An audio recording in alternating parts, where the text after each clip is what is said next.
selamat datang di media pembelajaran Prodi Jurnalistik Vkom Unpad. Saya Rinda Aunila Sirait, SOS MIKOM. Pada pertemuan kali ini, kita akan membahas tentang teks di media massa. Seperti yang kita tahu, di luar sana kita kerap membaca banyak hal. Ada dua bentuk karya teks yang biasa kita konsumsi. Bentuk yang pertama adalah bentuk teks faktual. Bentuk teks faktual bisa berupa berita, bisa berupa tulisan opini, bisa juga berupa karya dari produk kehumasan atau press release, dan juga bisa berupa foto. Bagian yang kedua adalah karya teks non-faktual. Dalam karya teks non-faktual bisa kita nikmati sebagai bentuk dari hal-hal yang bersifat fiksi, seperti puisi, novel, cerpen, atau dalam dunia marketing kita juga bisa mengenal iklan yang berbasis teks.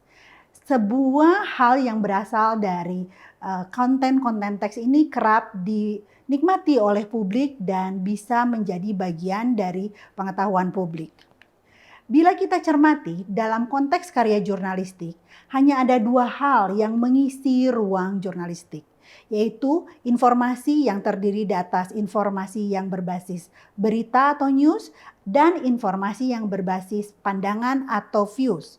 Dalam informasi dalam bentuk news, yang dibangun adalah aspek fakta dan data.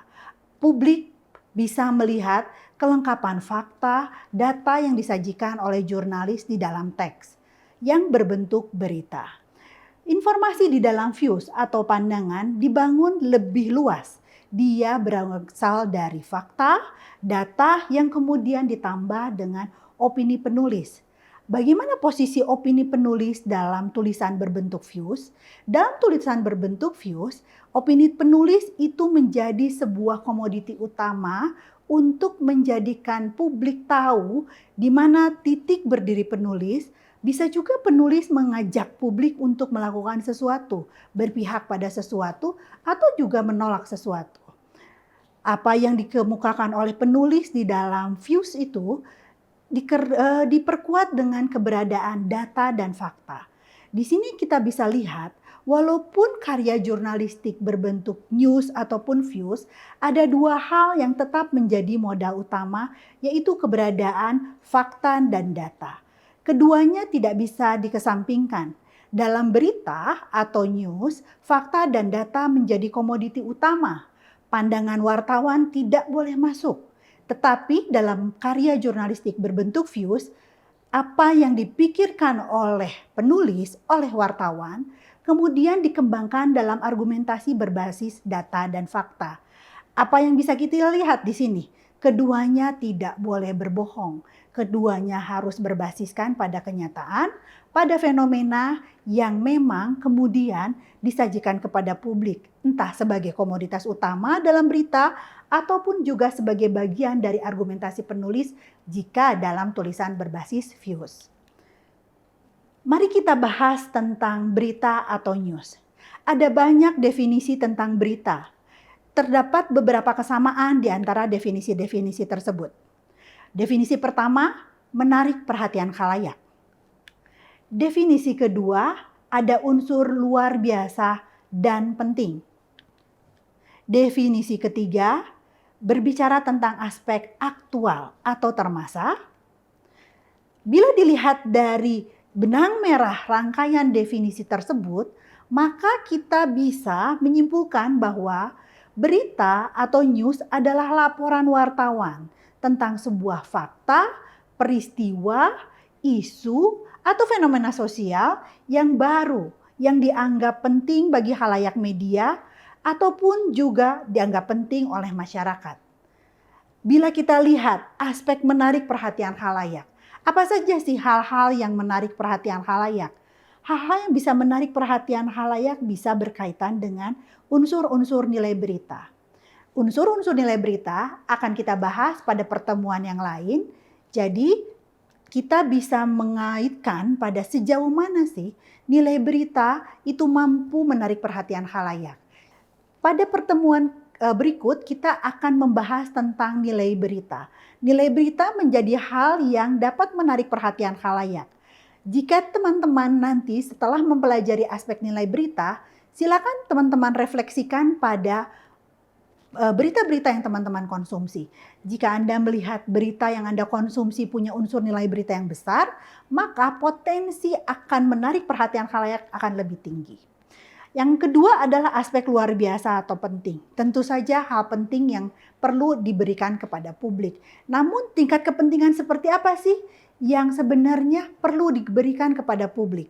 Hal ini bisa kita diskusikan dalam chat di Live Unpad yang nanti kita akan buka setelah perkuliahan ini, materi ini berakhir. Dan yang ketiga adalah aspek aktual atau termasa. Sesuatu yang baru, aspek kebaruan. Isu bisa lama, namun ada hal yang baru dari isu yang muncul. Jika kita berbicara tentang permasalahan pemilu, permasalahan berkaitan dengan Lebaran atau Tahun Baru atau Natal, nampaknya itu adalah sebuah repetisi ritual tahunan, ritual 5 tahunan, tetapi pasti ada hal-hal yang baru. Hal-hal yang baru itulah yang kemudian punya nilai yang lebih dalam konteks berita. Aspek apakah itu? Aspek aktualitas. Kejadiannya bisa baru atau sesuatu yang baru dari kejadian yang lama atau hal yang baru dari sebuah isu yang kemudian sudah dibicarakan publik. Jadi bicara soal aktualitas atau termasa ini sangat relatif. Unsur-unsur yang berkaitan dengan aktualitas bisa kita diskusikan juga nanti di dalam live sehingga teman-teman bisa menggali lebih dalam berdasarkan temuan di lapangan dan juga berdasarkan bacaan yang teman-teman sudah baca di dalam materi kita ya. Oke, berikutnya kita bicara soal siapa sih yang menghasilkan sebuah berita. Dalam teori yang lama, pelaku yang menghasilkan berita adalah wartawan yang kemudian dia terinstitusionalisasikan bekerja di sebuah media massa, lembaga pers. Pada kenyataannya perkembangan bisa sangat maju dan juga sangat progresif. Kita kenal dengan jurnalis warga. Keduanya bisa menghasilkan karya jurnalistik yang bernama berita. Apa yang terjadi? Keduanya menghasilkan karya jurnalistik yang bernama berita jika mereka melakukan disiplin reportase selayaknya apa yang ditetapkan oleh profesionalisme wartawan.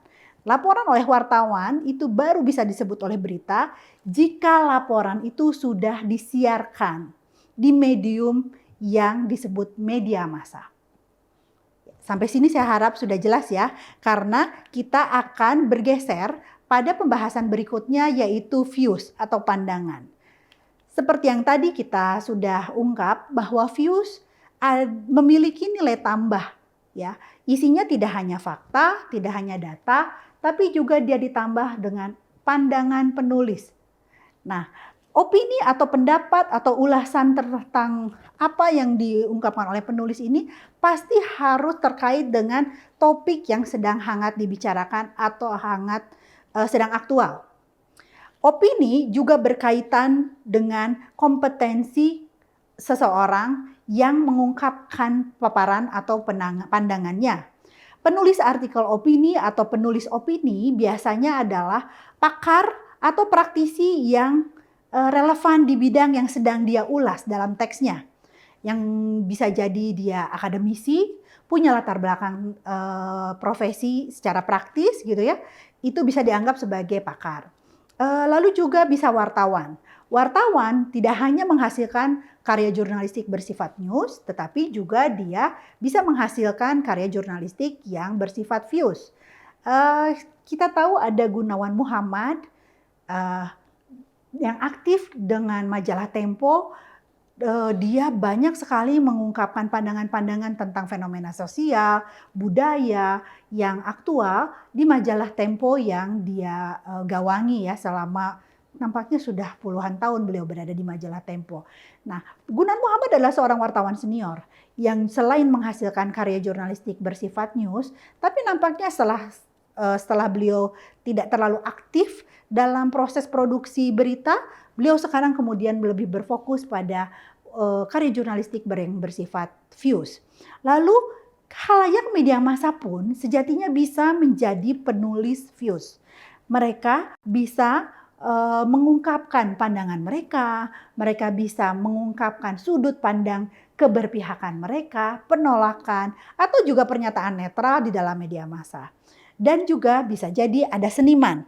Seniman juga bisa mengungkapkan opini di dalam media massa dalam bentuk karya seni.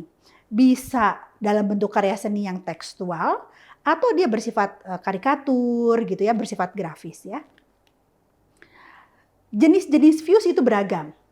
Ada tajuk rencana atau editorial. Tajuk rencana atau editorial adalah opini yang dibuat oleh redaksi sebuah media massa berkaitan dengan bagaimana redaksi merespons sebuah topik aktual yang disajikan sebagai representasi titik pandang dan posisi redaksi terhadap topik yang diangkat. Ya, jadi kita bisa lihat editorial media Indonesia misalnya ya, atau ada juga yang memang mendesain namanya sebagai tajuk rencana ya. Lalu yang kedua adalah artikel opini yang ditulis oleh perorangan.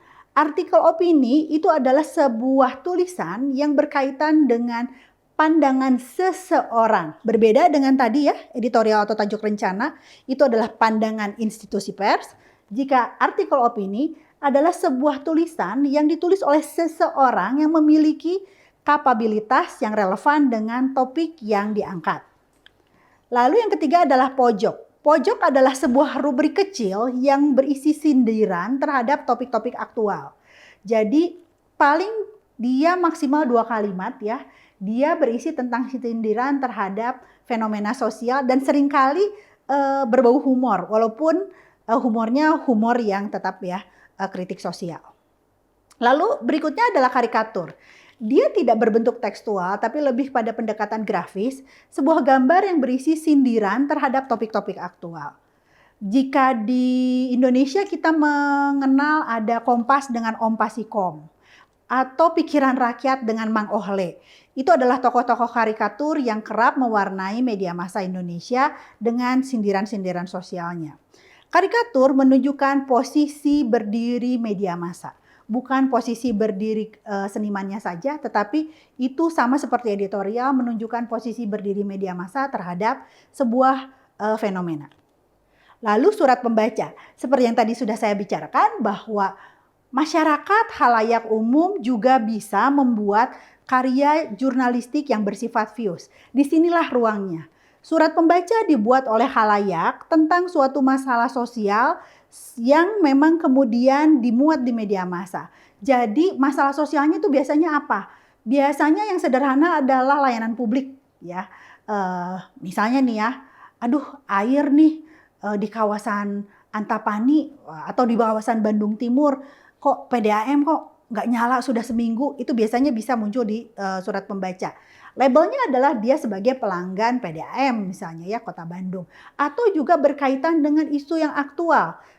Bisa jadi respons seorang halayak terhadap fenomena sosial politik budaya yang sedang berkembang.